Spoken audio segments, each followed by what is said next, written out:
Hi, everyone. Victoria Alai here. I am the author of Survival 101.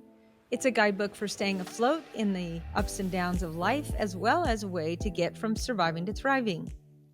I'm also a life navigator and a self help addict. As part of my self help addiction, I am interviewing people that I know and respect or who I've heard of that are contributing self help to the world that could help you and I and everyone involved if we just took a moment out of our days to listen and learn. And today I'm excited to present my friend Sujin. She's a friend of mine who has provided service for people who are in recovery with mental illness and also their family members who support their loved ones who have a mental illness.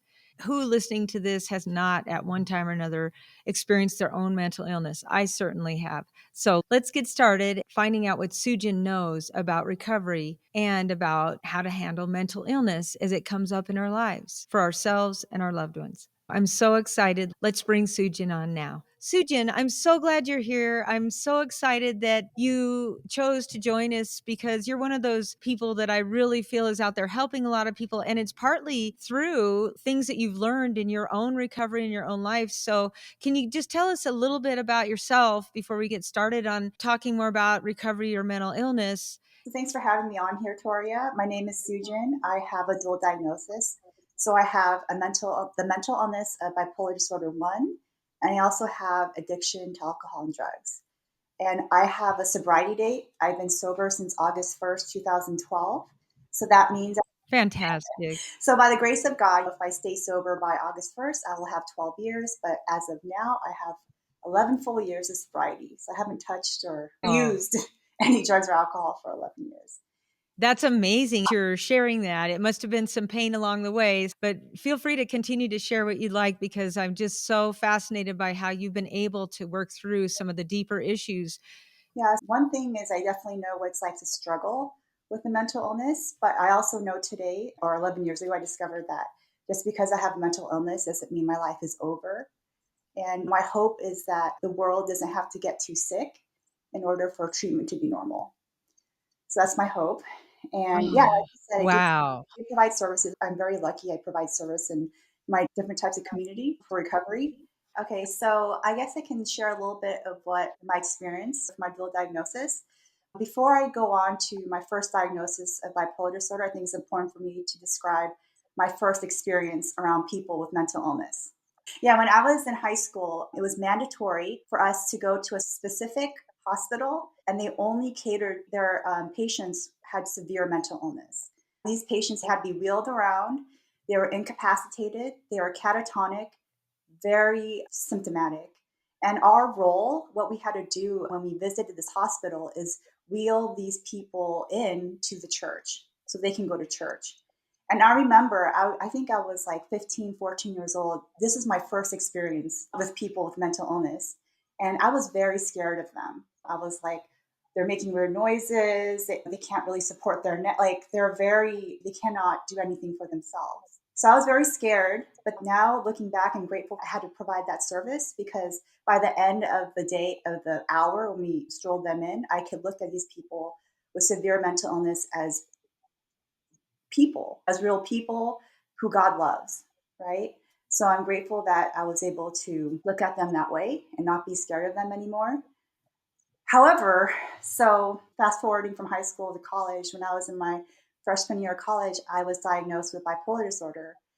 And for me, I didn't Wow. realize until now, 20 years later, that maybe that first experience I had with those people who were incapacitated, catatonic, had to be wheeled around, I think that influenced my perception of mental people with mental illness.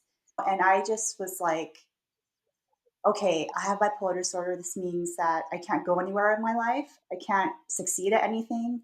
I won't be able to have any self efficacy. Self efficacy, I love that word. I won't be able to do it myself. I love that word, self efficacy. And Can you tell your definition of self-efficacy? I got it from a book, and it's basically being able to do for self, right? The best, the Okay. most you can do, right, for yourself. Mhm. I feel like that's $1 trillion word.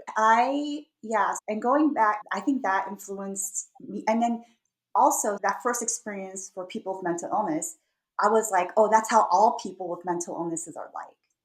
right? I didn't Right. know there's like levels of people who have different types of self-efficacy. Some are not as highly symptomatic as others, and there's different symptoms for different mental illnesses. And yeah, I just had to drop out of my freshman year of college and I had to go back home. And that was the ultimate humiliation for me. I come from a background where you're not supposed to do that, especially Right. Silicon Valley. The brain is lauded, right? The brain, the Right. smarter you are, if you went to Harvard, whatever, these places, you're from these places and you have this job. And if you look smart, you're a big deal, right? You're of I see what you're you're saying. very valued and high worth, right? You're special. Coming back home, I remember after I had my first mania, I went through my first major depression and I fantasized about suicide, jumping in front of a train or something that wasn't so painful. Fantasize about maybe, I'm sorry we're laughing about something so serious, but but I see what you're saying is that if you're gonna do it, you're gonna do it, and so you're fantasizing yeah, about it, but you weren't yet forming a I never plan. wanted to go through with it because I know that probably bring my mom would be very sad, right? So Devastate yeah, I'm her relatives. only baby, so I was like, I'm not gonna do that to her. And I just remember I would go to a friend's house and I just couldn't talk. This depression, I couldn't really read. I just wanted to sleep all the time because Wow. being awake, it hurt to be awake. Trying to check the mail, I couldn't. I was not myself. Like in high school, I was like the social director. I always had a social like flock or a sea of friends, and we'd all do fun things. And I was really angry with God when I was diagnosed with bipolar disorder in my freshman year. I was like, how could this happen to me? Woe is me, poor me. So, anyways, I remember going to my psychiatrist, and every week I'd say, "Am I going to get better? Am I going to get better?" And he gave me a Oh, guarantee. He was like, I believed him. He was like, "Yes, just." He told me, "Yes, just so hold on." And I'm so grateful that I didn't go have a suicide plan and actually do something. thank It was God. I had the doctor telling me that you're going to get better. I just had to wait. But that waiting period, it was rough.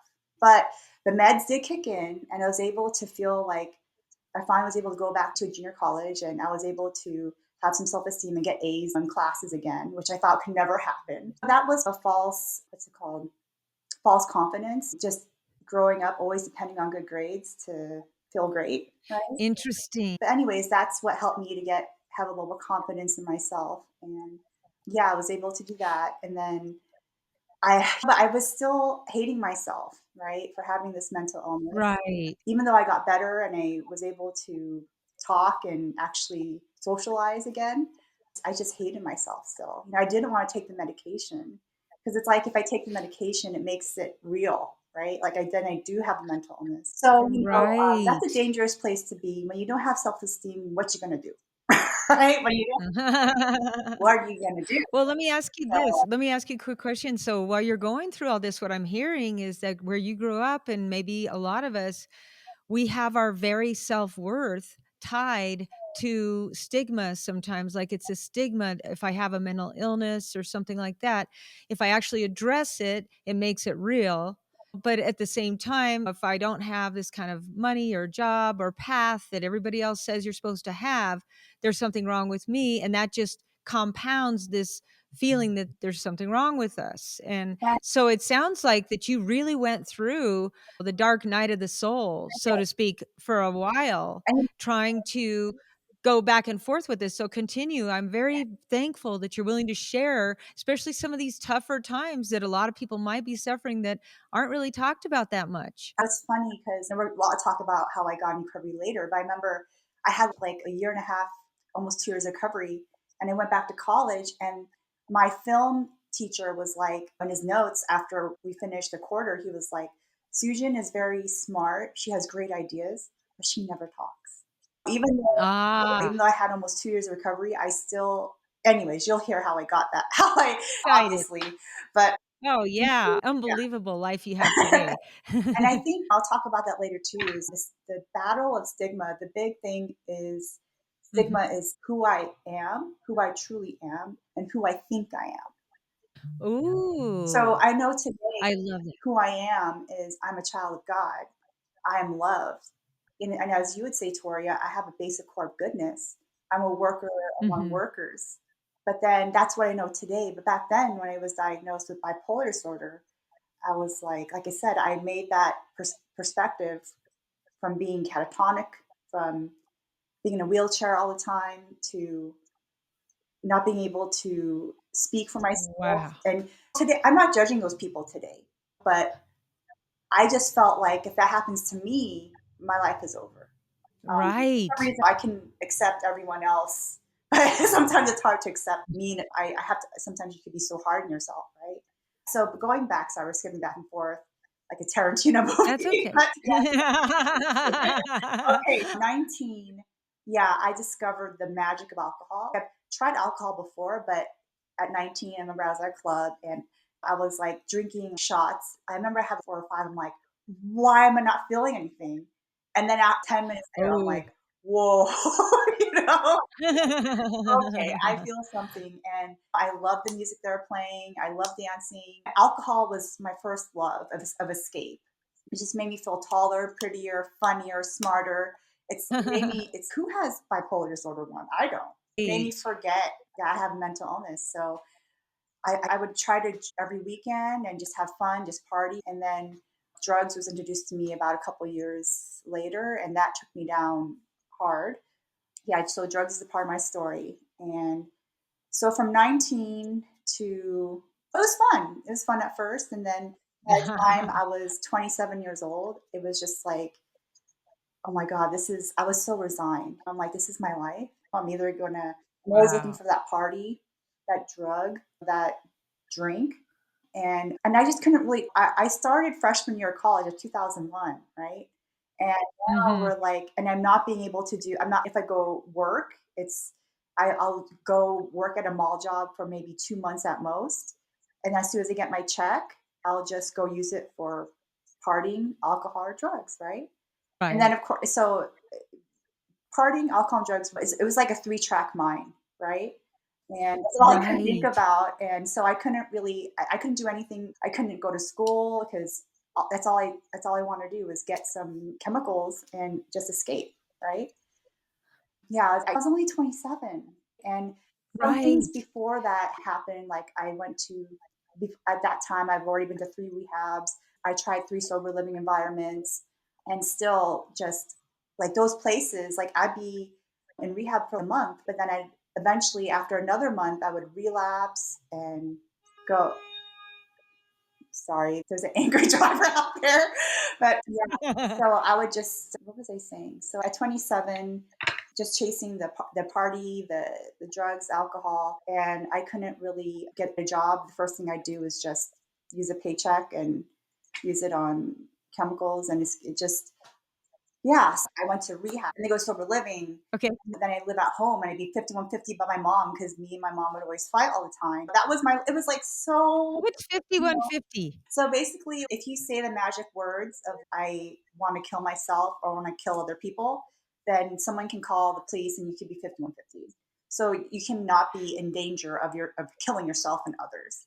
And I always get mad at home and go, "Mom, I hate you. I want to kill myself." And she's like, "Okay, I'm going to 5150 you now." I'm like, "Oh my God, I didn't mean it." And so then where would they take you? What would happen if you were, quote, 5150? What would So happen? so the police come over, they put you in the back of the car, and then you are evaluated. You have to wait, and they keep you in a hold for 2 days, and then you get evaluated by a psychiatrist, and if you're okay, you can leave, but if you really have some issue, then they'll probably transfer you to the psych ward.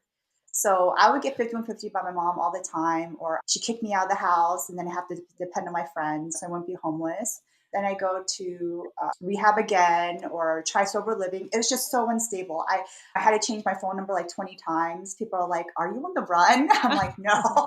I always had a No, bag. I'm on the Um, run from myself. yeah, I always had a big duffel bag for 3, 4 toward the end of my demise because I was always going Right. from rehab, my house, then another friend's house, being kicked out, and man, yeah, Wow, like you were a turtle, you had your house on your back yeah, there, and yeah. you could go wherever you wanted to. So, the other thing is that I'm hearing, though, is that you got this diagnosis of bipolar. How old were you? I was 18.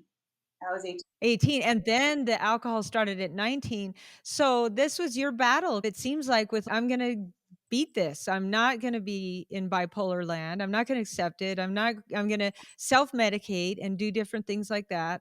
And this is unbelievable the life you're describing now. So please continue because we want to hear how this evolved because here you sit smiling, beautiful, radiant, helping others. I'm really grateful. This helps me to remember why I'm living the life I am today. So yeah, at 27, and then I used to always do the Crook's prayer. Please God, don't let me get caught with this drug. And then yeah, Sorry.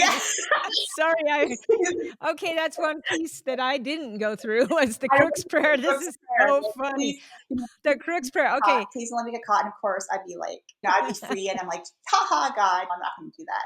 But I actually did a little shout out, like a real kind of like desperate, like thing to God at 27 when I thought my life was over because all I had to do was use chemicals.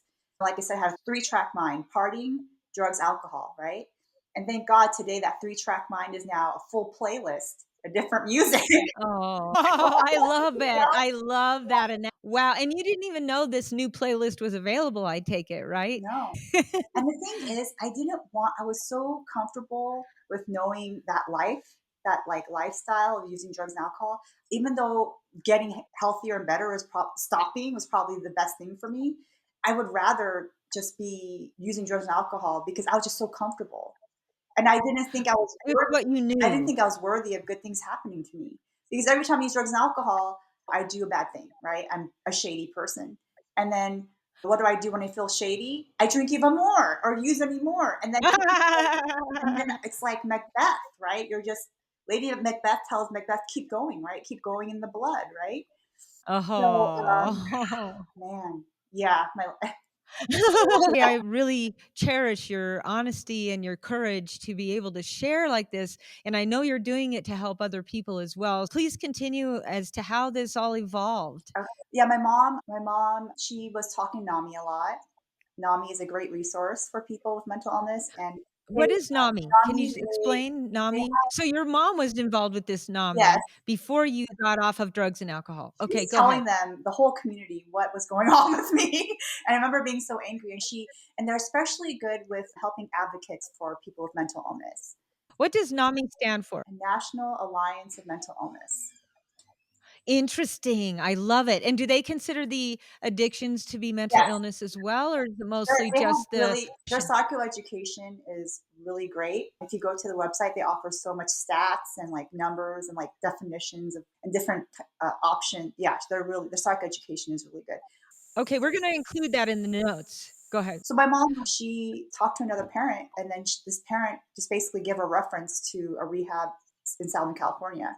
So my mom was like, "Okay, let's do this." And I knew this is my last chance. I knew that if I didn't take this seriously, I'm going to lose my mom and then basically lose everything, right?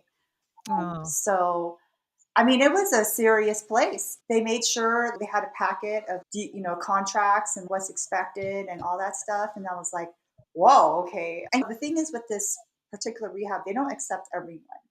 You actually have to be, interesting. I don't know what it's like now, but back then you had to be interviewed. And if they think you're serious enough, then they'll accept you. Oh, so you have to convince them that it's your time now Sort of. to get Yeah. recovery. Yeah. And that's another story that interview went.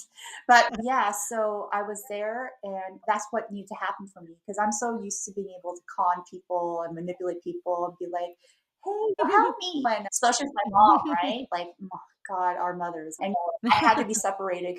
And it made me think while I was down there getting help, it made me think about what my mom had to go through, having to see me go through all this stuff with my drug and alcohol abuse and my bipolar disorder. One, I went through a lot of depression and mania and stuff like that. And sometimes geographic needs to happen. I had to go to another place because I didn't know Right. anyone. I couldn't call my I've heard of yeah, that. I Yeah. couldn't call my mother. I couldn't call my friends. I couldn't call that drug dealer. So I had to really like I might as well follow the rules. What do I have to lose?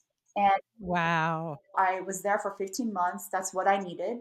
I'm really stubborn, and I'm really grateful that I was there for 15 months. That's what I needed. And part of my program was to get a mentor, be active in a 12-step program, do chores. They had so many rules over there. But yeah, part of my program was DBT, dialectical behavioral therapy. That definitely helped me to have less or if I did have negative thoughts, I can reframe them into positive thoughts. So that helped my self-esteem because I had none towards the end of my using. And I've done CBT before. That's very helpful. And EMDR.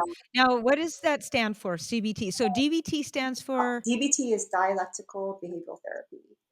And DB and that really helped you. that I'm still doing that to this day. Yeah.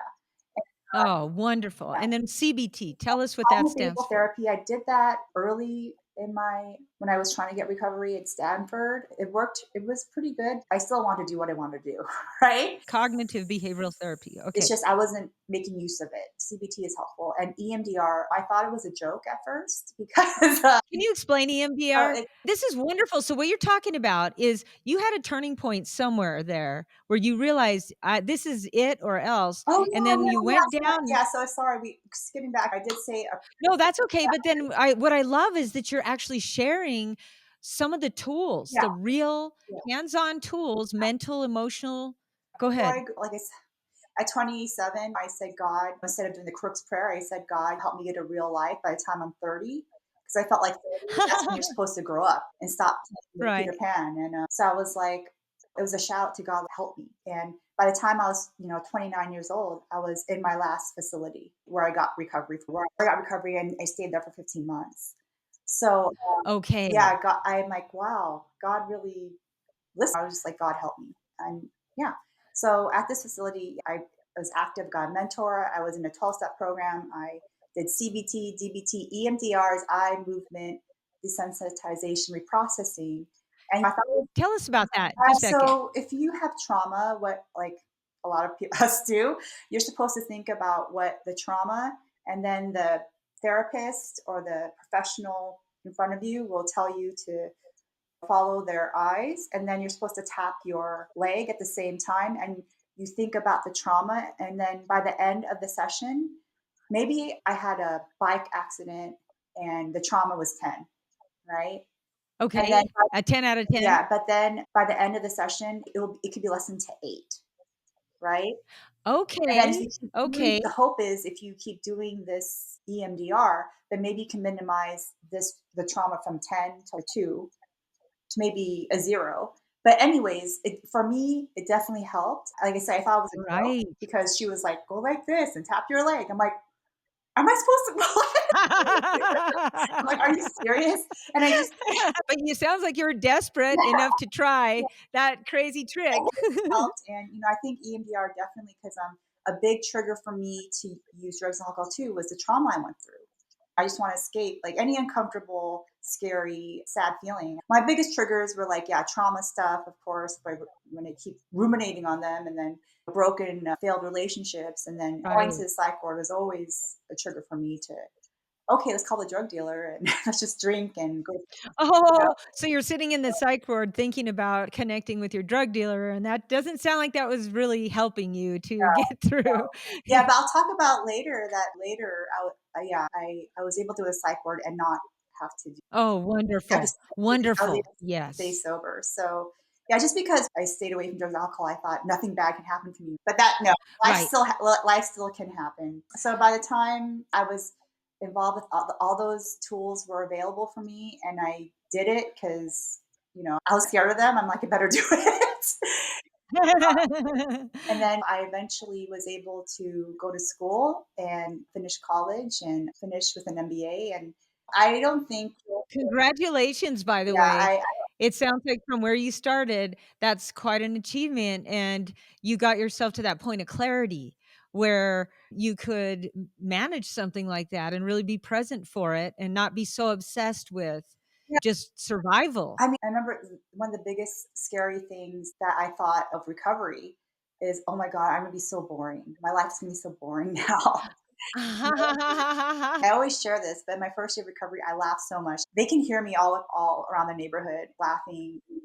I grew dimples on my cheeks. So I was like, this is cool because I always thought people would get surgery to have dimples, but I laughed so hard Right? that they formed. And I was I was Amazing. very lucky because at that time, the people around that was in that rehab around me, they were serious about their recovery too.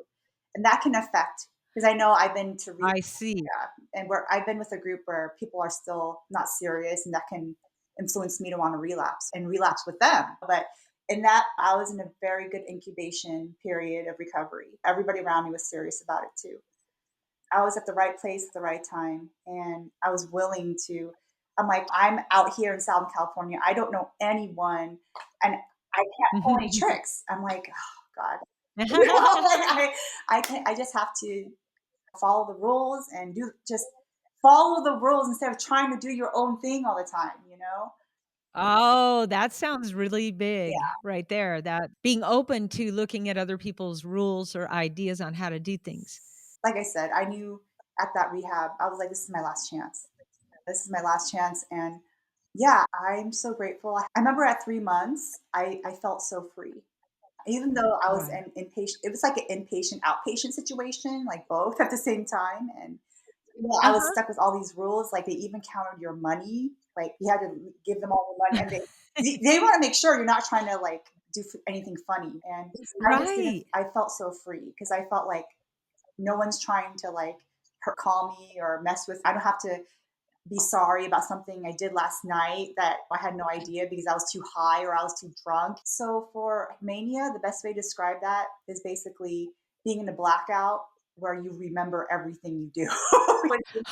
Yeah, it's really because I know, Oh my gosh, what a yeah, description. 'cause I know, Interesting. yeah, that's basically what mania is. And what's interesting is I was able to accept my addiction to drugs and alcohol. Obviously, I was able to stop using and drinking alcohol. That was okay because I felt that mental illness is like a rock star slash like tortured artist disease. It's like Interesting. What a way to describe it. like Ernest Hemingway, right? All these great artists had alcoholism, or all the rock stars Right. went out big and did drugs. And I felt like bipolar disorder is a scary, not cool, neurotic. With the alcoholism, it's like better to burn out than to fade away, but with the bipolar, what you're saying is there's stigma still attached to Yeah, that too. It doesn't have that cool factor, at least to yourself, it didn't have a cool yeah. factor. And just 2019, I was able to finally surrender and accept my bipolar disorder one. Yeah. Wow, So congratulations. thank God the obsession to drink alcohol and use drugs has been lifted ever since I would say like my third month of sobriety. And it was that first year, it's just very dear for me. Like I had a sponsor who would take me to her family things, like when they had Thanksgiving or Christmas, and I felt part of a family. Because growing up with my mom, I just hated being home. I just want to be somewhere else. And Right. now I'm just grateful that I can do that for other people too. Hey, you're home. Oh, wow. So So yeah, so that yeah. for me, I think that's the great importance of like psychosocial treatment. But with psychosocial treatment is basically different types of community support that can help people with mental illness feel fully integrated and included within our communities. So, Oh, this sounds fantastic. yeah, basically being with that recovery community, you feel like I felt like I was home. It helped me to love myself Mhm. and accept myself.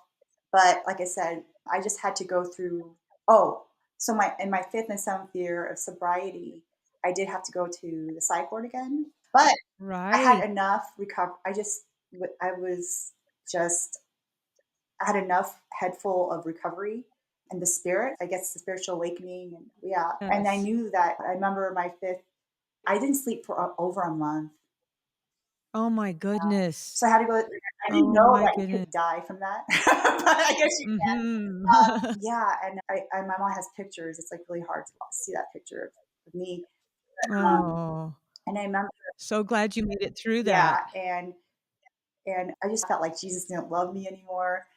I was just so sad. And but I knew right when I get out of that fifth cycle visit, I had to go back to my recovery community and get different mentors around me. Right. And then a couple years later, I had to go again to the board, Wow. and I was like, okay, now I surrender. I accept that I have this because I was okay, yeah, I have the mental illness of addiction to drugs and alcohol. So I knew I could not use drugs and alcohol. But for my bipolar disorder one, I was still like drinking like gargantuan amounts of coffee. I was still doing all these Uh-huh. things, and it's okay, woman, you need sleep, you know? Now I know that was one of my main things that would make me set off to go to psych ward is having no sleep. So having sleep is actually something that you found, like, you let go of the alcohol and the drugs, and you're still going back and forth with, "What do I do with the bipolar and everything?" But the lack of sleep contributed, is what you're saying, Yeah. to some of the Not roughest only the lack of results. yeah, well, the CDC, Center of Disease and Control and Prevention, Mhm. they say that good night's sleep is at least 7 hours. And if you don't have the 7 hours sleep, then you can have symptoms of irritability and Mhm. just it's not good, right? Irritability and all that stuff. But especially for people with bipolar disorder, we need sleep, not just like 3 or 4 hours. Like I really yeah, we need sleep. I thought I'd smoke cigarettes and drink coffee like forever. I Uh-huh. had to quit cigarettes about in my eighth, ninth year of sobriety. And Uh-huh. then I had to quit coffee. So it's like I said, I have to just be mindful of what can set off my bipolar disorder. I thought just Right. not using drugs and alcohol, I'm fine. But no, my bipolar disorder side too. And Aha. and now I'm like grateful actually that I had these mental illnesses because and I haven't been this healthy since I was like 5. You know? Because after 5, you discover McDonald's and Doritos, today's Takis or whatever, you right? You discover all these Right. donuts, candy, all that stuff. And Uh-huh. now I mostly have natural sugar, like from fruit. Mhm. I eat lean meat. I have veggies. It's annoying, but it's true. Food creates the mood. Not just that. Oh, I love I noticed. that. Food Um, creates a mood. I notice I just feel a lot happier too eating healthier foods. It does contribute to feeling better. Something I wanted to point out, just listening to your story, is that you try different things even when you were younger, and it sounded like for a brief amount of time, maybe this alcohol and drug thing might have helped you to feel more like an okay person, but when you came off of it, then you felt like you were worthless, and so it started to snowball. But some of these things that you used to do, like the nicotine and the caffeine and things like that, and the processed foods, it sounds like myself, I can identify. But that as you have gone forward, you didn't stop just with getting recovery from alcohol and drugs. You actually kept going and said, well, what else is going on with me? What else can happen? What else is out of my control that I might need some outside help for or something? And so it sounds to me like you've gotten to this happy place of happier than you've been since 5. It sounds like you're continuing to learn and grow and that you want it even better. Like you want a pretty good life, and that's what you're following is what really works. And you continue to be willing to let go of the things or to start something new that will get you even closer to that kind of happiness and fulfillment. Is that kind of what you're talking about? That Yeah, I think you summed up my ideal recovery. Yeah, it's your yeah, life. yeah, my ideal recovery. So it's not just about managing my symptoms and not using alcohol and drugs, making sure that, okay, don't get manic and don't relapse, which, yeah, that's Mhm. important. That's part of my recovery, but it's not just that. My ideal recovery is being able to live healthier and live a life that is meaningful and purposeful and have purpose and have hope. Like I said, just because I have a mental illness doesn't mean my life is over. I can still live a meaningful life with purpose and hope, and basically being able to be stronger and make the next right decision for my health and my recovery. To me, that's my ideal recovery. Just making the next right decision for my health, which benefits for my mental health. Uh-huh. I heard someone say in recovery they had like almost like 10 years sobriety. They said that they relapsed, and I was like, okay, I need to hear because I want to. Exactly. And she said that she relapsed because she was only focused on not using drugs or alcohol, and that she Interesting. said that she's focusing on not using drugs and alcohol and not like the whole transformation. It's not just like a physical thing, like going through transformation of thinking and growing physically, mentally, Mhm. and spiritually, like the whole package. So I think that's interesting, right? To hear that it's not just about not using drugs or alcohol, but going through a whole transformation.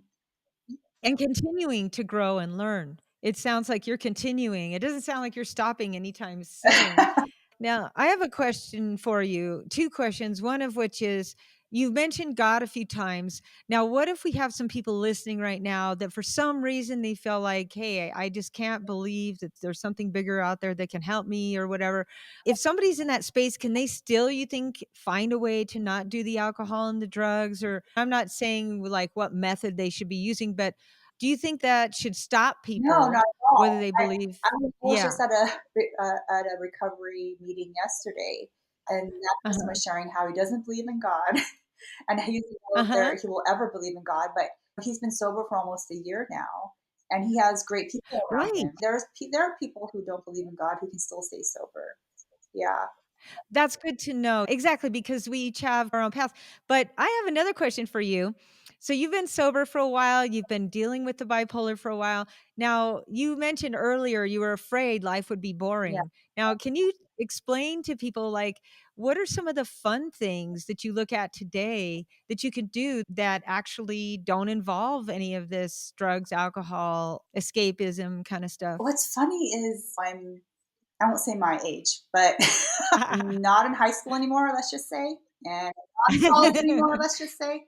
But I feel like I'm a sophomore in high school again. Like I said, I'm like super. I still play basketball. I played basketball Mhm. since I was like 10. I play basketball. I work out. I do some other stuff, and it's just there's always an awakening happening with me. I feel I love that. ever since I quit drugs and alcohol, especially, I feel like a child again. I have it's like I Oh. reclaimed my innocence and have this Mm. wonder. Sometimes people are like, "Are you high?" I'm like, "No, I'm just, like, loving this." Is that what you're Yeah, saying? like, you go somewhere and, like, the mountains, and, "Oh my gosh, the colors of the flowers are so pretty," and I'm not high, but I'm just appreciating things so much more, and Right. that's what I just feel like I'm 15 again, and this time around, I'm much better I'm more level-headed these days. I don't think I'm trying to be a worker among workers. When I was 15, my ego was, like, crazy, right? Uh-huh. More than you. My goal today is just to carry the message of recovery and hope and be helpful and give and receive love. Yeah, today I'm just so grateful. I think that's what I've received a lot of education. I don't have a PhD or anything like that, but the best education for me was that live a life without God, which for me was living with drugs and alcohol, right? Self esteem plummeted when I felt like I had no worth anymore because of my bipolar disorder. I went to alcohol and drugs to fill me up instead of God. Um, Right. and I had to go, and then that was the best education I've ever received is knowing a life without God by using drugs and alcohol. And now I know I believe in my God, and I'm grateful. And my connection with God is a big reason why I don't want to use drugs and alcohol. And I Mhm. just feel like I had to go through that suffering. I had to go through almost dying a lot of times, even when I wasn't using, right? Because I could have died from not sleeping, apparently, in my recovery. I didn't know that. Yeah, but I believe it. Yeah. I think that my addiction to drugs and alcohol, I had to go through that in order to really want to live, right? Because I almost Interesting. died a lot of times. I'm lucky to be alive from that lifestyle. And yeah, so I had to go through that in order to really want to live my life. That's interesting. It's almost like these dark, dangerous, dire, hopeless places, by being in that environment, it showed you there's gotta be something else, and it drove you back to wanting to live Yeah. in a weird And way. I still do struggle with like dark stuff sometimes. We all do. Uh-huh. Um, We but do. We all do. I feel like if I'm willing, I always say, God, if I have to suffer, make me a better person out of it. Like Right. like my addiction did. And yeah, Mhm. my bipolar disorder definitely helped me to be more compassionate towards others. Don't be so judgmental. That's something that's not always that common today. There's a lot of judgment. I catch myself sometimes doing it. In fact, I like to judge people that are judgmental. This is so bad. I have issues too, trust me. But I have learned so much from you, my friend. It's unbelievable the amount of deep level research you've done into mental illness and how to help people. Do you want to share anything at all about why it's important for you to reach out and help people sometimes with share your story like you are today, which is huge because other people that might be struggling right now at least know there's hope. It's Well, like, I was like, What's a good takeaway?" So I wrote it down. okay. Basically, if you're struggling with mental illness and wherever you're at with your mental illness, maybe struggling to accept it, or you're in a psych ward, or you're 5150, or you're an inpatient, outpatient at a rehab, or maybe you're under a bridge with a bottle.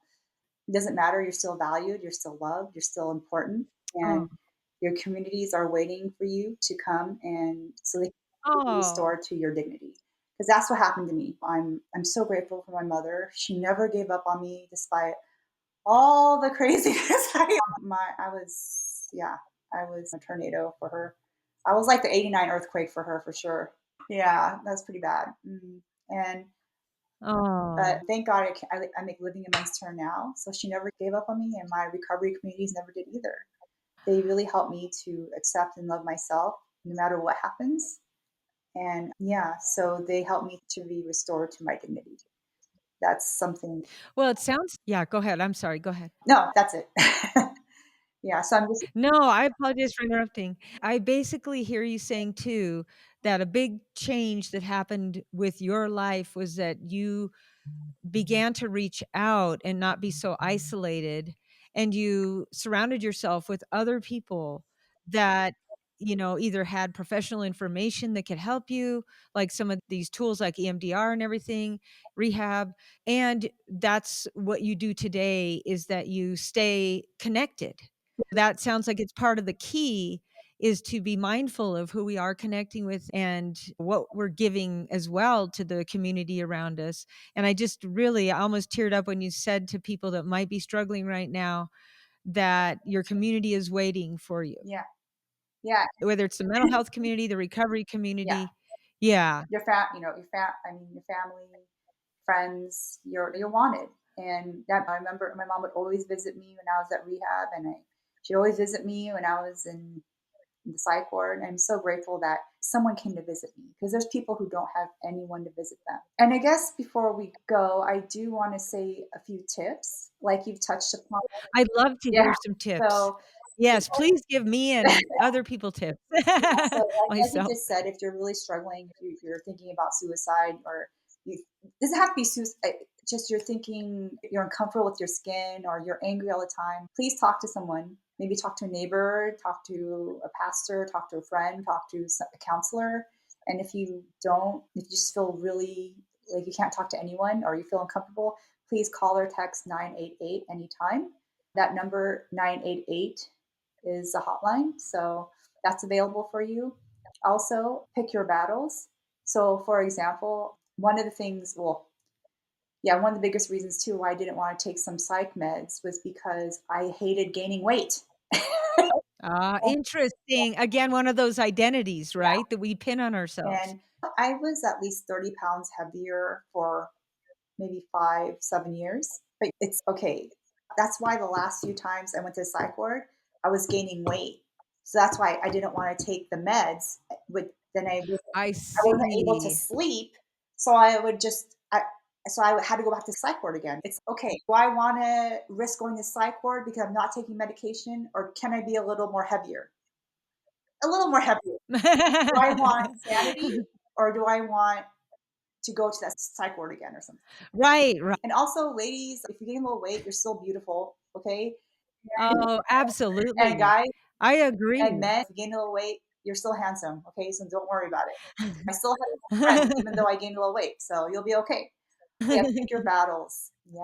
And I love that. I love because that thought, because in a tough situation, that kind of a decision, which battle am I going to pick in the situation, might just be the difference in your quality of life. It might be the difference in your life or your sanity. And being open to stopping and pausing and saying, what battle am I picking here? What battle am I in? And what am I going to pick as far as my absolute underlying happiness, to be self regulated, to be happy, free, sane, sober. That's wisdom that we can all listen to that's now, and when we're by ourselves in those moments that there's nobody else around and we have to pick those battles ourselves. that's the biggest lesson I learned at my the last rehab is pick your battles for sure. Yeah. Really? So that, and then let's see, the next one would be how much are you willing to suffer? So this, Good question. It seems obvious, but I don't think people ask this question enough. yeah, this is something I learned in DBT when I was in my last rehab. So basically, like the old me would use drugs, especially alcohol, pour me another drink. Right. I would, oh, woe is me over a failed relationship or whatever, what I think people think, whatever. And so I would just drink over it or drug over it. And that life just, I almost died so many times, right? And so now when I don't want to get too into deep with my sadness, because if I'm sad for too long, I might be triggered to want to use drugs and alcohol again. Or Right. I just know myself pretty well. So this really helped me is, yeah, how much am I willing to suffer? But I don't want to be like not feeling anything though. Right, grief is natural. There's some feelings that come up that are natural is what you're Yeah. saying, like grief Yeah. or different things that Yeah. So what I yeah. do is I'll play a song and I'll cry to that song for 5 minutes, and then it's over, and then I go back to my life. Wow, it's So like you're compartmentalizing today versus before it sounded like it was completely out of yeah, your control and you didn't have the tools, and so that simple tool like that sadness, that grief doesn't have to touch my whole life. I can honor my grief. I can honor that sadness and just okay, give it this much time. I'm given this whole life that I should be grateful for. And it's like focusing on that one thing that isn't working when all these other things are great. Don't let that one thing just that's a overwhelm, quote, just take over. Yeah, it's just so and that's what I've heard. yeah. That's what I've heard, Susan, that what you focus on grows. Whatever I focus on is gonna grow. And although we might need to compartmentalize and take the time to feel our feelings and everything, if that's the only place we're at and we're falling into a spiral with it, then it'll just continue to grow and mushroom into something that could get painful enough that we have to go find a solution that might not be good for us or other people.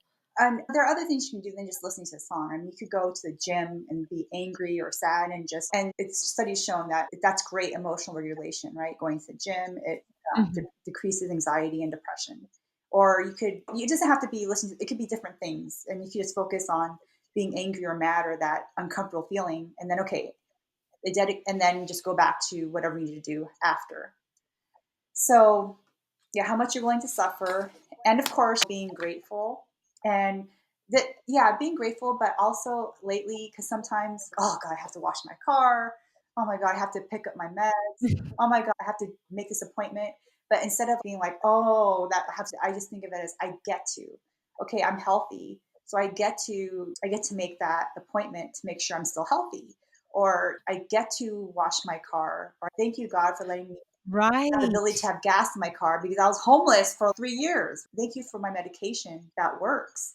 And I have to say, I want to touch upon too before we leave too is mental illness can happen to anybody, anywhere, anytime. It can be Right. hereditary, like passed on from family to family. My dad had addiction and my grandma had bipolar disorder, so that's hereditary. I And see. then it doesn't matter how rich you are, how poor you are, what Mhm. ethnicity, it can happen to you. Like you see sometimes people who play sports, like they fall down, they hit their head, like that can create a chemical imbalance, right?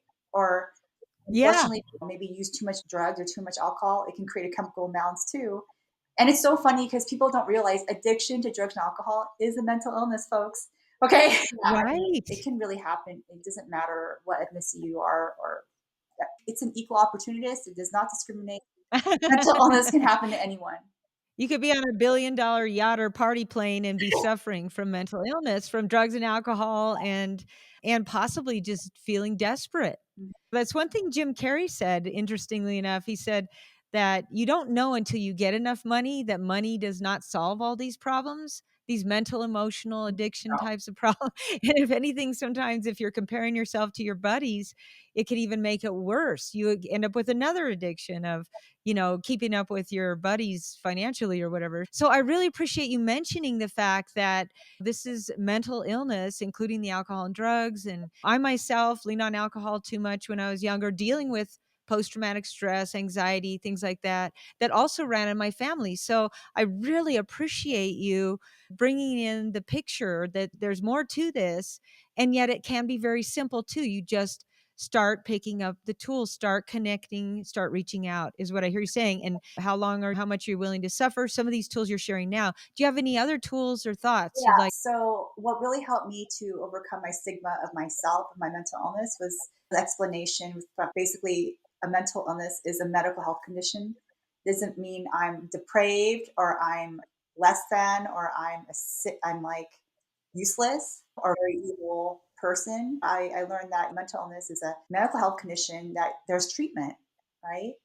Treatments in the old days used to be like lobotomies, sterilization, Right. we put people in comas and ECT. Some people still use ECT, but today there's less complicated psychotherapies, EMDR, CBT, DBT, and psychosocial treatment. Yeah, if you go through the history, we're lucky to have the treatments that we do have today. And I guess the last thing I want to say is maybe refer, just basically say some places that I found helpful. So, like I said, if you feel suicidal or feel like you're endangering yourself or others, please call or text 988 any time of the day or night. And NAMI, NAMI,